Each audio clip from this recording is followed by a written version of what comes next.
This episode is brought to you by HASA. Liquid is clearly better. Liquid chlorine is the highest purity, works immediately, has no added cyanuric acid or calcium, and it will leave your pool safe, clean, and clear. And by the Bottom Feeder professional grade battery powered vacuum system. It sucks to clean pools, so cleaning pools sucks less. Get $100 off with code DVB100. This episode is brought to you by Skimmer, the #1 pool service software in North America. With Skimmer, you can streamline your schedule, grow your revenue, and keep your customers coming back with 5-star service. Whether you're a one-person operation or an established team, Skimmer is your partner in success. Visit getskimmer.com/poolguy to try Skimmer for free for 30 days. The Pool Guy Podcast Show. The Pool Guy Podcast Show. The Pool Guy Podcast Show.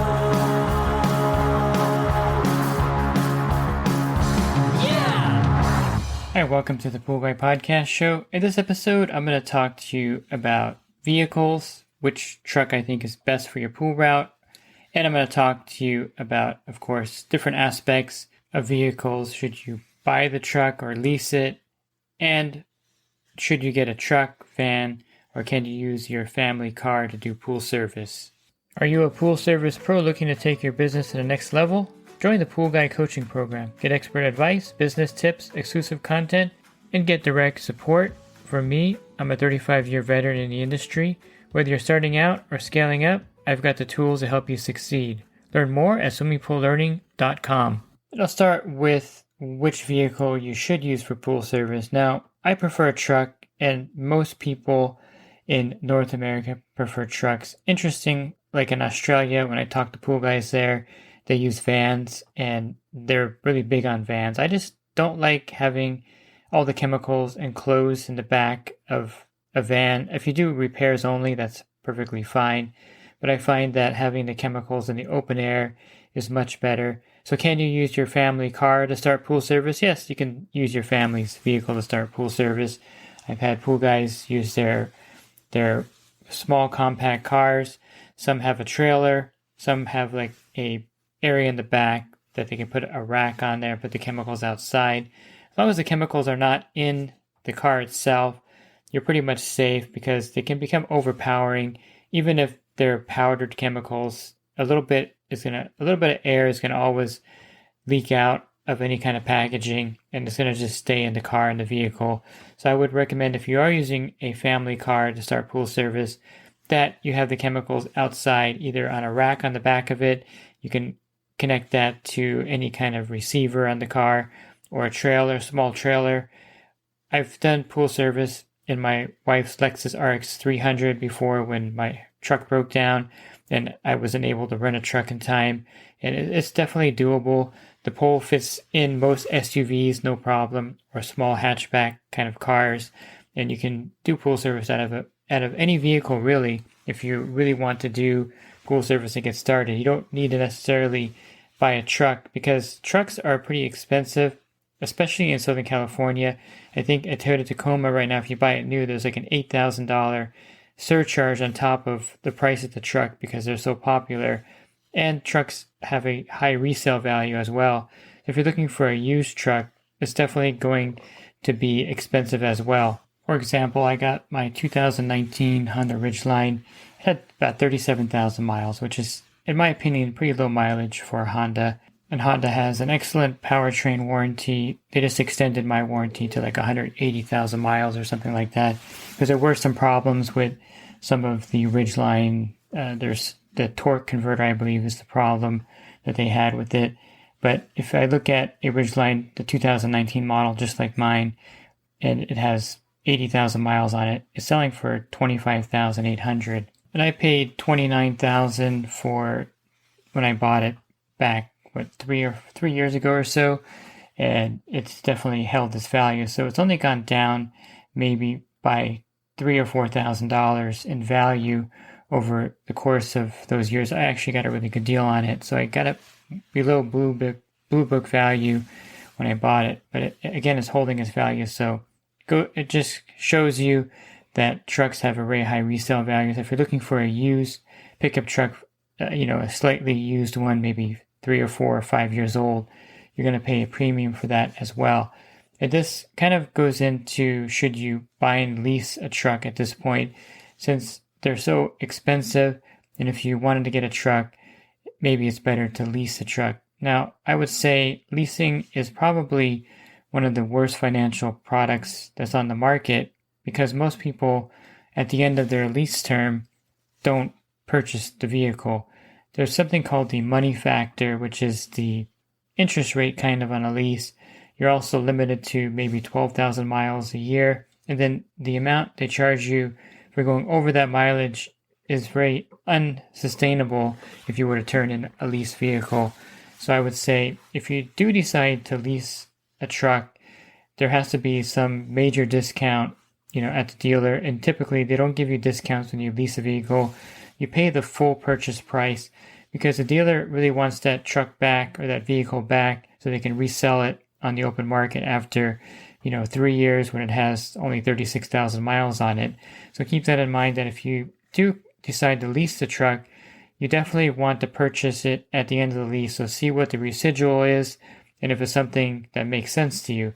So the best way to do this is to add up all the lease payments, and then you're going to add the residual, which is the amount of money that's going to cost you to buy out the truck at the end. And if that kind of makes mathematical sense, if the truck is $40,000 and at the end of the term you're going to pay $43,000 with the residual, and by the way, you have to pay tax on that as well, so calculate that in as a factor, then it does make sense. I wouldn't do it because there's a lot of restrictions.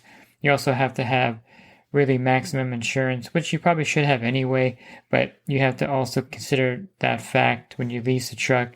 Now, should you finance a truck? Again, I'm not a big fan of that either, but if you have to buy a truck, I would say buying is better than leasing any time, because at the end of the 5 years, you own the truck.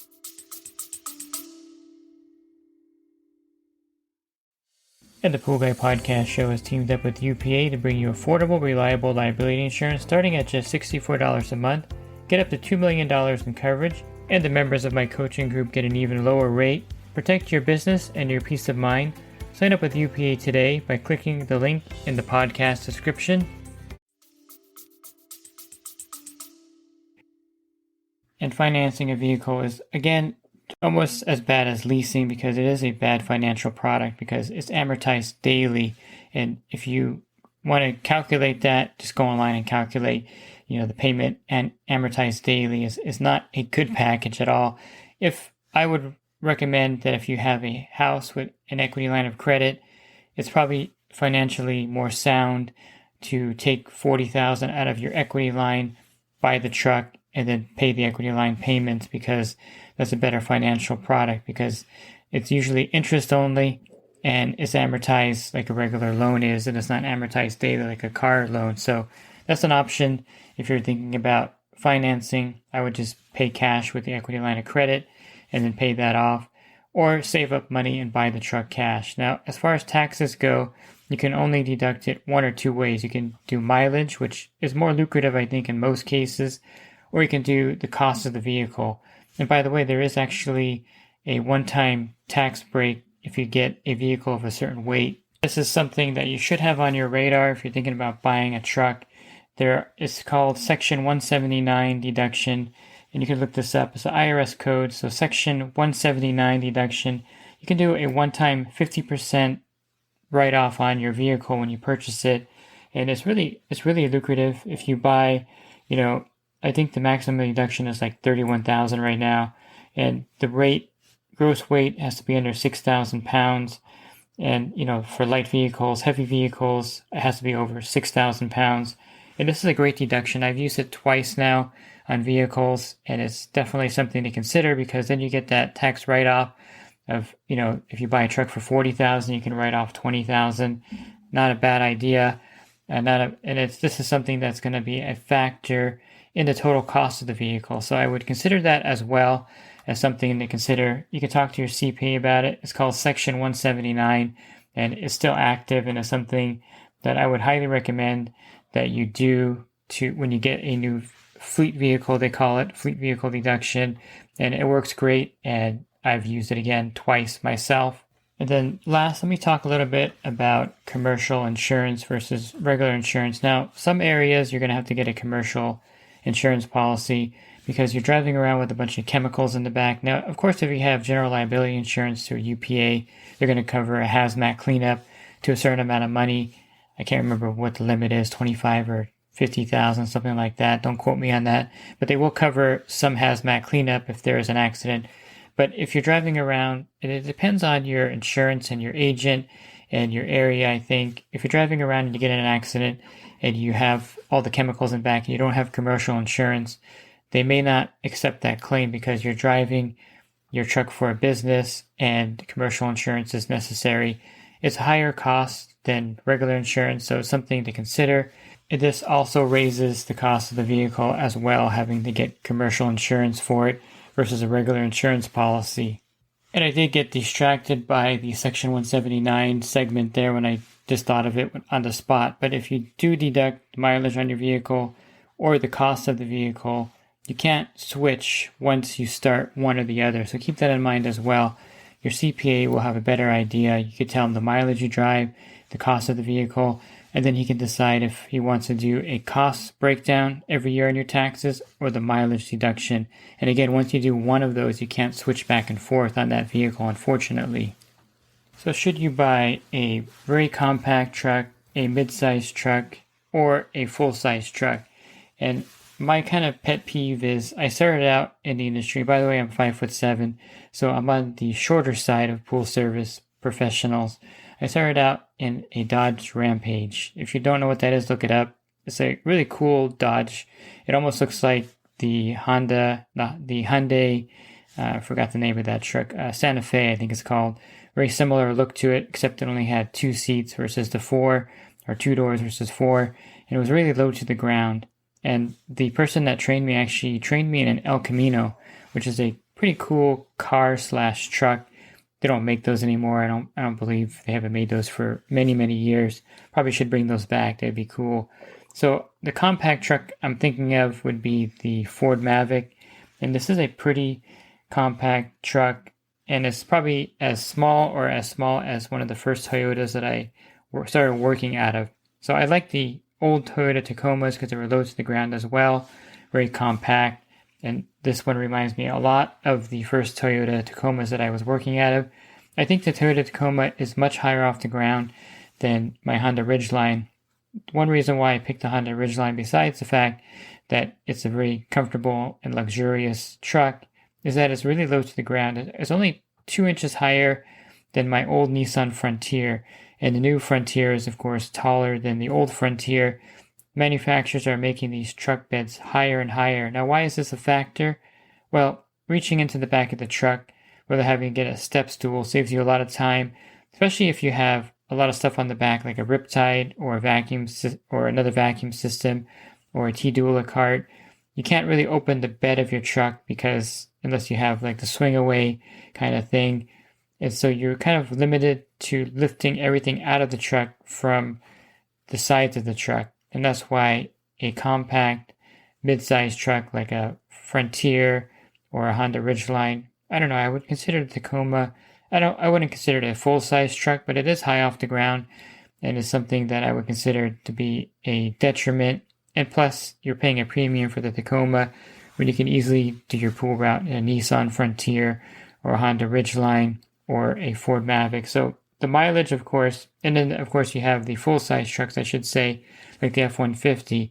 Now, the mileage comparison is pretty interesting when you look at the full-size truck versus the mid-size trucks. The mileage is very similar. It's not a big leap or a big drop-off, I think, as far as the freeway and city mileage in regards to those two truck sizes. For example, the Ford F-150, which, by the way, I've used before when my truck broke down. I rented it at a local rental place here. I like the Ford F-150, but it doesn't meet my criteria to be able to reach over into the bed. But I like the fact you could put tons of stuff in there, and it drove really nice. I really liked the way it drove. It wasn't really hard to park, and out of the full-size trucks, it's one of my favorite trucks. That gets about 15 to 20 miles per gallon. And then you have your Tacoma and Frontier that get gets about 18 to 21. My Honda Ridgeline gets about 18 to 20 as well. And you have the Ford Maverick Hybrid, which gets about 37 to 40 miles, which is double the other vehicle. So if you're thinking about mileage, if that's a factor, which to me it isn't, because you factor in the cost of fuel to your pool service, so your customers are paying for that if you're charging correctly. So the gas mileage is not a big factor for me, at least in my area. And gas here right now it's about $4.50 a gallon, which is not crazy. So it's definitely something that is not a deal breaker as far as getting a truck that doesn't get really good mileage in my area. But a lot of people like the Ford Maverick because it gets really good mileage and it's really small and compact. Again, like the old Tacomas, low to the ground. I test drove one. I didn't like the comfort level of it. To me, it didn't feel very comfortable for a work truck. Some people love it. I just want something a little more comfortable. I guess I'm kind of a truck snob now that I have the Honda Ridgeline. And I think that the mileage is important. If you're starting out in a small car with a trailer, like a Prius or something like that, or a Chevy Volt, it would get really great mileage as well, probably like 50 miles to a gallon. So that may be a factor. To me, the biggest factor is ease of use of the truck and also the insurance, how much it's going to cost to insure it. Interestingly enough, since the Honda Ridgeline, there aren't that many on the road. They're probably one of the least selling trucks on the road there. The insurance for it was actually cheaper than my Nissan Frontier. And I asked my agent, hey, why is my 2005 Nissan Frontier more expensive to insure than my Honda Ridgeline? And there's more accidents with the Frontier. There's more of them on the road. And since the Ridgeline is kind of like not really a truck that people use a lot for services, it has a lower insurance rate. So that's a factor as well. Bed size is also a factor. My Nissan Frontier had a pretty small bed. I think it was like 4 feet, 8 inches. It was pretty puny. It was kind of a handicap in some cases. So the new Nissan Frontier, you have a 5-foot bed, so it's a little bit bigger, but not much bigger. You can also get a long bed, which is 6 feet. Again, not gigantic. The Tacoma actually has a very similar bed size, I believe 5 to 6 feet, depending on which one. The Honda Ridgeline, I know this because I have one. It's 5.3 inches, so a little bit bigger than the Nissan, a little bit bigger than a Tacoma. And the Ford Maverick is coming in at about 4.5 feet or 54 inches. So it has the smallest bed out of all the trucks. Now, of course, the Ford F-150 has the biggest bed. It's like 6.5 feet to 8 feet, depending on the model, which definitely is something that you want to consider if you're going to bring a lot of equipment back there. If you're doing filter installs, I would say a full-size truck would be great. If you do a lot of installs with pumps, motors, filters, you can put those in the bed and still have all your pool equipment in there without any issues. And it's something that you would want to consider. As far as power, I think anything with a V6 is going to be great. The Maverick has a pretty good size engine, I think, for the size of the truck, and you wouldn't have to worry about the power of the vehicles in most cases unless you overload the truck with a lot of supplies. And you can look up all these stats up online. There's, of course, the Ford F-150 has the biggest engine and has probably the most horsepower. Well, actually, the Nissan Frontier, the new one, has 310 horsepower, so I'll take that back. Nissan Frontier actually has a lot of power to it. Surprisingly, when I used mine, I was surprised by the power. The Honda Ridgeline, the power is kind of so-so. I would say that if you're accelerating with it, you're going to be disappointed compared to like the Nissan Frontier and the Toyota Tacoma. It's not definitely a racing truck. It's got really, to me, underpowered for the vehicle, in my opinion. And the Ford Maverick has 191 horsepower. So definitely, comparing horsepower, you're going to find that the Tacoma, the Frontier are really great for midsize. The Ridgeline, not so much. And of course, for a small truck, the Ford Maverick is perfectly fine. You're not going to be racing anyone in that either, but it's not something that's going to be a handicap to your pool service. Of course, I'm extremely biased here, but what truck would I recommend? I would say the Honda Ridgeline would be my first choice. And then since I had a Nissan Frontier forever, basically, and I even put a new engine in there, and it had 50,000 miles on it, I'm kind of partial to the Nissan Frontier, so that would be my second choice. I would think the Tacoma would be further down my list because of the cost of it and how high the bed is off the ground now. And of course, a lot of pool pros like the Ford Maverick because of the gas mileage and how low it is and the compactness. It is a great service vehicle choice. Don't get me wrong. If I, wanted to get a truck for, say, an employee or something, I definitely would lean towards a Ford Maverick. It's like almost like the perfect size service truck, in my opinion, for the routes here in Los Angeles County. And then a lot of pool guys like the full-size truck, so the Ford F-150 would not be something out of the realm of possibility. And if you're looking for a full-size truck, you can find a lot of Ford F-150s resold at pretty good prices depending on the model.